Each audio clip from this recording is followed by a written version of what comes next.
correição parcial ela deve ser interposta por petição diretamente no órgão capaz de examinar o erro do juiz.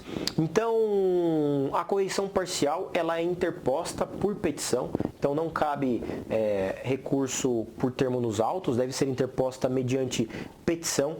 Então, ela deve ser interposta no órgão jurisdicional superior capaz de analisar o erro do juiz. Então, se você está falando de um juiz de primeira instância, ela deve ser interposta no Tribunal de Justiça. Se você está falando de um tribunal, a correição parcial deve ser interposta na Câmara ou propriamente na presidência do tribunal. Isso vai de acordo com a lei estadual específica que está normatizando a correição parcial. Nos termos da esfera federal, que é a Lei 5.010, do artigo 6º do inciso 1º, dentro da Justiça Federal, o órgão correto que vai analisar isso é o chamado Conselho de Justiça Federal. O prazo para correição parcial, lá na Justiça Federal, o prazo para correição parcial lá na Justiça Federal é de 5 dias. Aqui para vocês não têm que ficar muito preocupados com essa questão do prazo, porque isso dificilmente cai no exame de ordem, tá? Mas saibam que qual que é o prazo da correição parcial? Se for nos termos da Justiça Federal da Lei 5.010, o prazo é de 5 dias. Quem que é legitimado para ingressar com correição parcial? Todos, Ministério Público, assistente, advogado. A forma de processamento da correição parcial, ela é analisada estritamente nos termos do regimento do tribunal que chegar à correição parcial. Então veja só, uma coisa é o Código Judiciário de São Paulo dar a competência e a fundamentação da correição parcial. Uma coisa é a Lei 5.010 dar a competência da correição parcial na Justiça Federal. Agora, como é que é o processamento da correição parcial? Aí é o regimento interno do tribunal de cada estado ou da federação que vai falar exatamente como ele deve ser processado, de tal modo que realmente aqui não cabe muita coisa pra gente.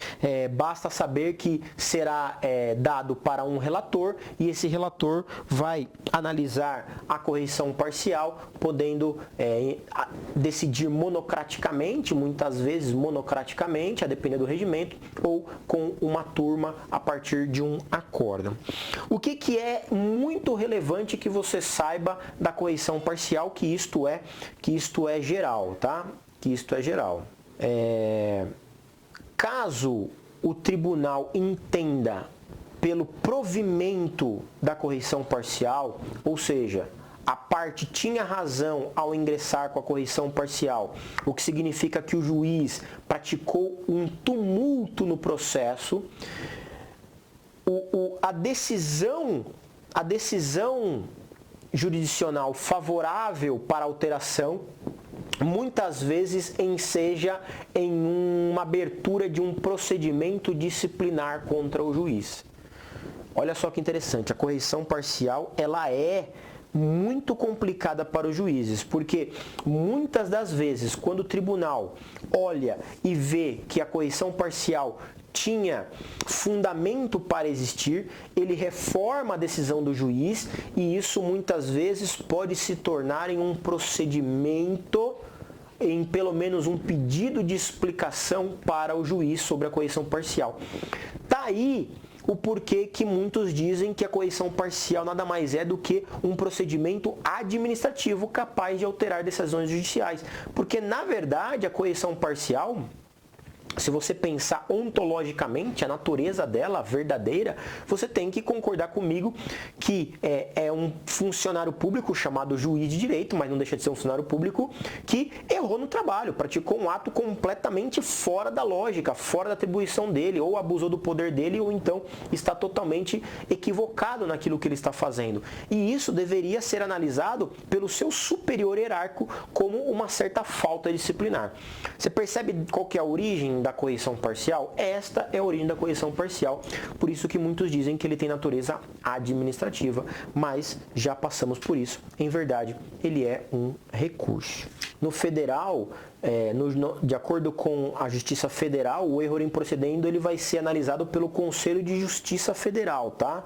Não necessariamente corregedoria, até porque a gente sabe que a corregedoria ela tem uma função administrativa. Então, muitas vezes o juiz que decidiu, o tribunal que decidiu, que reformou esse erro improcedendo, ele encaminha os autos para a corregedoria vinculada ao tribunal.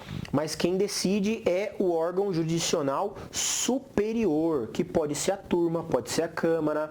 Isso vai depender do quê? Do regimento interno.